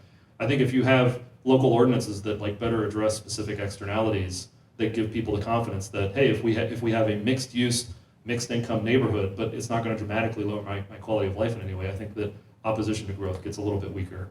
The reason why we've not done that is that's a really easy thing to say in theory. It's really hard to do in practice. I also think one of the other key differences and why, again, some kind of land use regulation is still necessary is that pre-zoning and post-zoning also fits in with pre- and post-automobile, right? And the fact of the matter is we had other reasons to build condensedly and to mix uses because we literally could not get around as quickly as we can now. Mixed use was a necessity because most people were still walking around or using transit because those were the options. And since then, we now many of us still have automobiles, and we require automobiles to get around because of the other, frankly, poor planning decisions that were made alongside that. But as a result, we do need to make sure that we are realizing that a car-dependent society is also going to bias building outwards, and having some degree of land use regulation to encourage a rectification of that, to build inwards and to build up, is also crucial to make sure we're making those planning decisions regarding infrastructure a lot smarter. Again, one of the reasons why I so very much appreciate that the housing readiness package has put many of those parameters into place so that, again, we're encouraging infill where there's already housing and not just making it easier to build a subdivision out in BFE. I'll just add, I think I talked about everythingism as a barrier. I also think trying to control everything. I believe I was on 3 different planning appointments for the Silver Line division, and how it was going to be this, urban renewal, and I'm pretty sure nothing's been built in the entire route. And part of it is, this is probably the pessimist in me, is we kind of told people oh, this can be a low-income housing, free childcare, this is going to be the grocery store, and this perception of control that isn't in reality with what the market can do, especially if we're being really restrictive on zoning still. I would have loved to say let's just go zoning free for a block and see what happens. Let's roll the dice. So being willing to say, let's try some stuff, and it might not be exactly what everyone wants, but it's going to move us forward, is oftentimes scary to local government. And that's because people are going to get mad. And the only people that show up are the people that are mad typically. So I just think we got to challenge ourselves, avoid the everythingism, but also understand that we can't control everything, and incrementalism and trying some things. The other thing is you talked about the charrettes and the pictures. I always start with a picture. If you talk about density and it's not a picture, don't even mention the word density. Just show a picture. Yes. Say, hey, do you like this? Because typically the product is awesome, and our builders are really good at making things work when we let them be innovative. But it's scary in concept, so let's show people what it looks like. Let's take them to it, especially as we build it more, and it really removes obstacles to getting it done. Case in point, our first committee hearing on single stair, we showed a picture. And we were also able to paint the picture. We were able to illustrate that this wasn't just about removing a construction cost. Because yes, single stair reform does lower construction costs by about 10-15%. But it's about making it possible to build a small scale on that one lot that just doesn't have anything, and you can't buy the lot next door to build something bigger.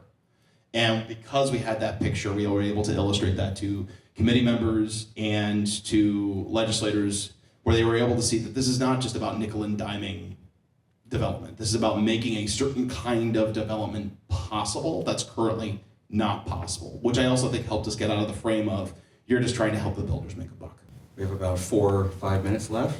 Yeah, thanks. So I'm wondering about the sort of sins of the past, right? Of the car-dependent infrastructure, all that sort of stuff.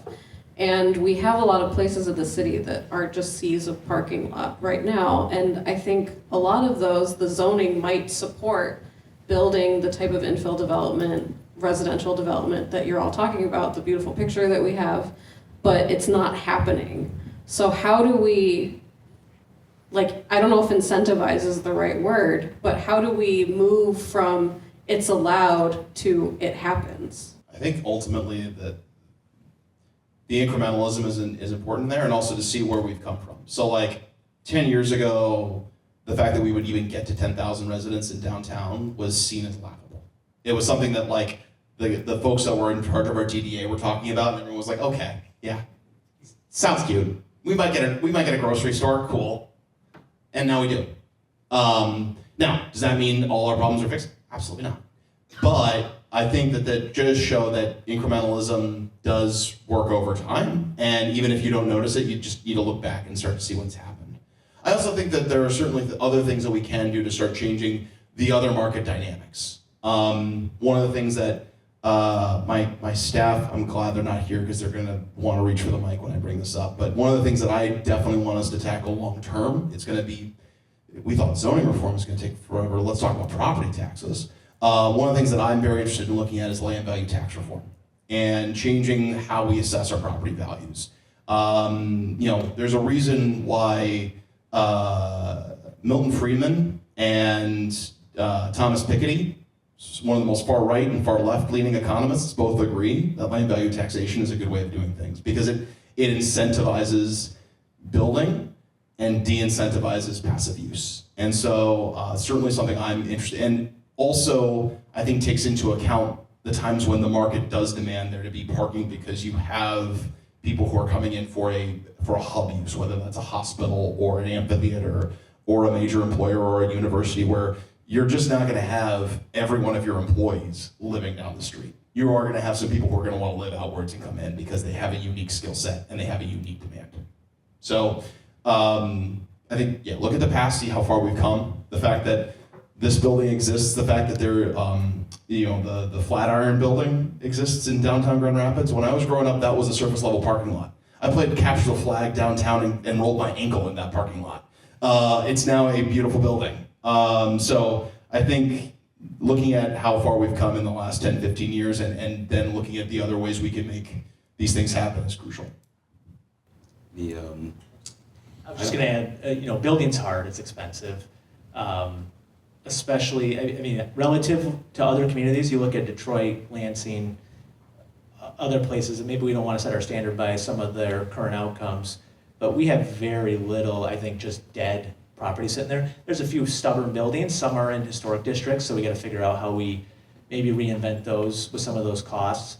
But we're on our way, and the biggest surface lot remaining in town has been proposed to be the biggest investment ever in Grand Rapids, and that's going to create 700 housing units. So I think this will all come with momentum, and we just got to keep chipping away at it. I listened in on a South Kent Chamber meeting, and land value tax was mentioned, so the Overton window might be closer than you think. I also avoid 28th Street like everyone else, but there's been an incredible amount of development on 28th Street. I'm wondering if you could clue us in what clicked, what happened there that allowed anything to happen. I know it's kind of not in Grand Rapids proper, but we have members yeah. all over West Michigan, and I've worked a little bit with the folks that have done the city center. So there's a vision, someone cast a vision, there's a need for housing, there's cheaper land, and someone was able to execute a project. And so they're already planning, phase 2's underway, phase 3. I think development, once you start proving a concept, so you mentioned Plainfield Township. So they went through and rezoned their corridor, and it was hard, it was painful. Neighbors thought the world was going to end.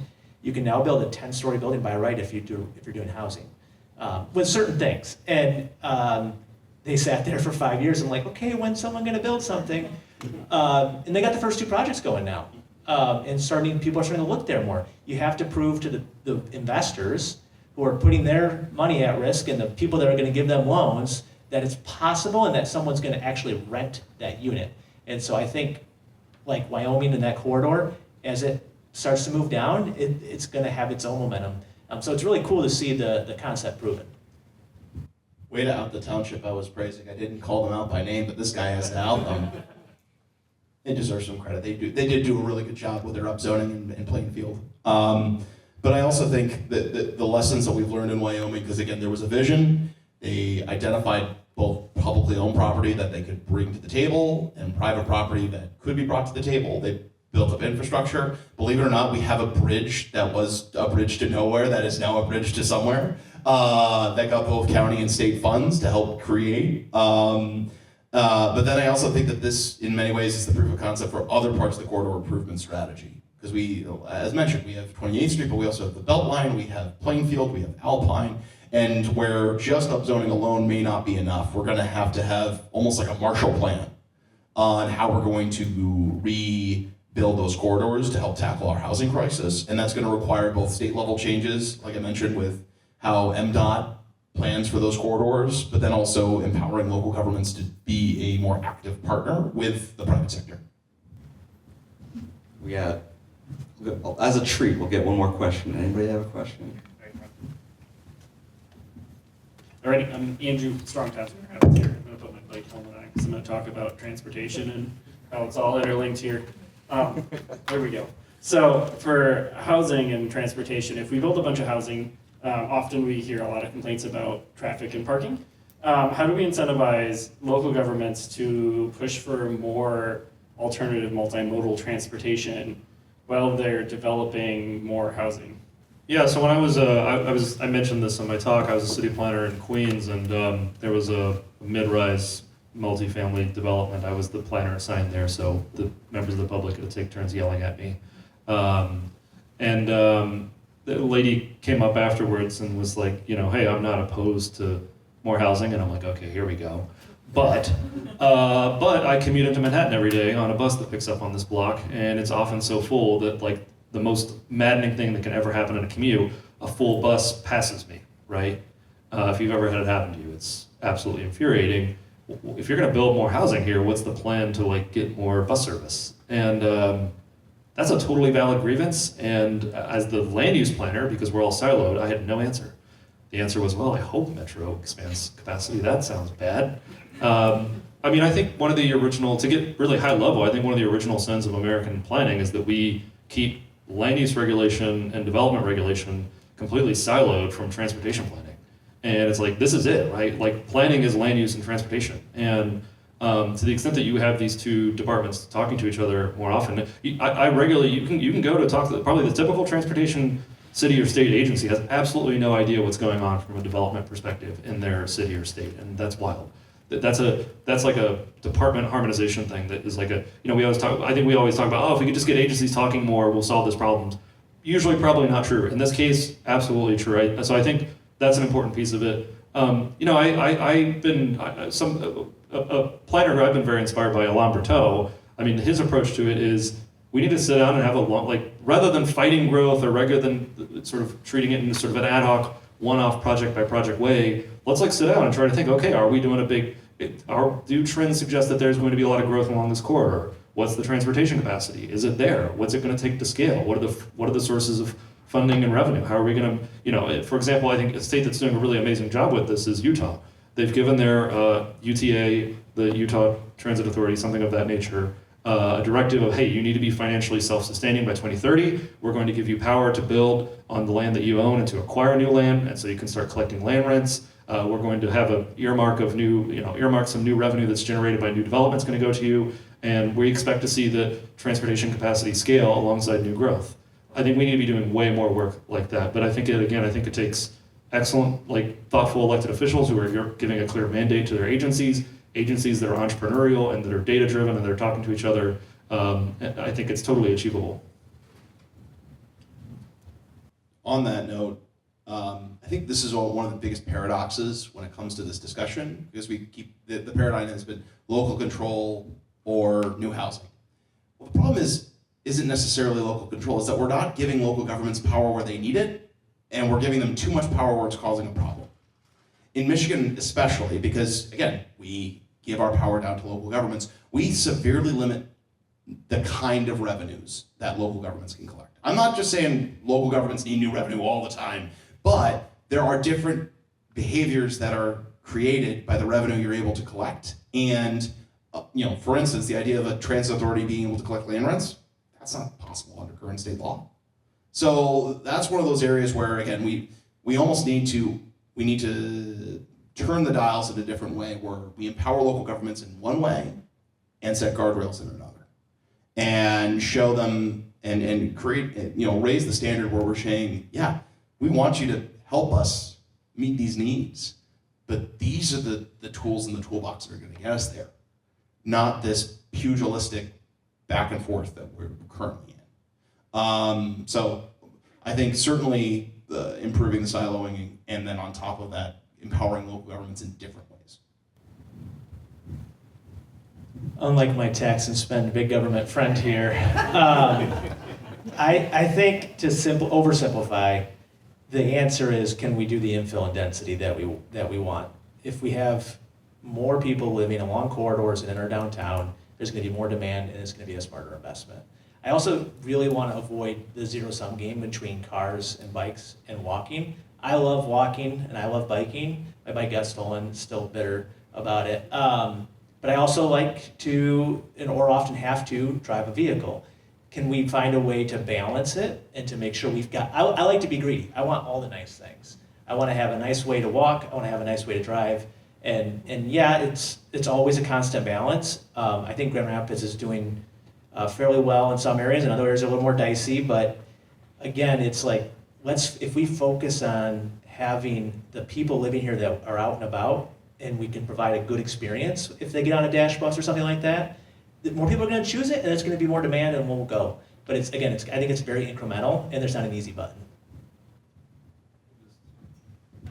Yeah, I appreciate that, and I want to reinforce something. I think that certainly, speaking to the fellow urbanist in the room, I think the failure mode that we get into is like beating up on cars, beating up on single-family homes. I think that like the average person with like, if money were no object, it's like, yeah, I would love to have a mansion in Greenwich Village and drive my car everywhere around Manhattan, right?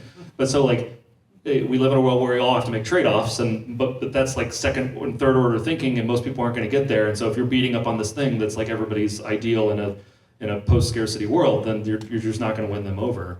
I think about, to bring up Shoup again, right? He made the case for parking reform, but he never beat up on cars, and he made the case that, hey, actually intelligent pricing of on-street parking makes driving a lot more pleasant, in the sense that there's a guaranteed spot. You're going to pay for it, but if you think about time value of money, it's going to save you a lot of headache. Or congestion pricing. Yeah, you're going to pay to enter or drive on a freeway during a congested period, but you're not going to be sitting in bumper-to-bumper traffic.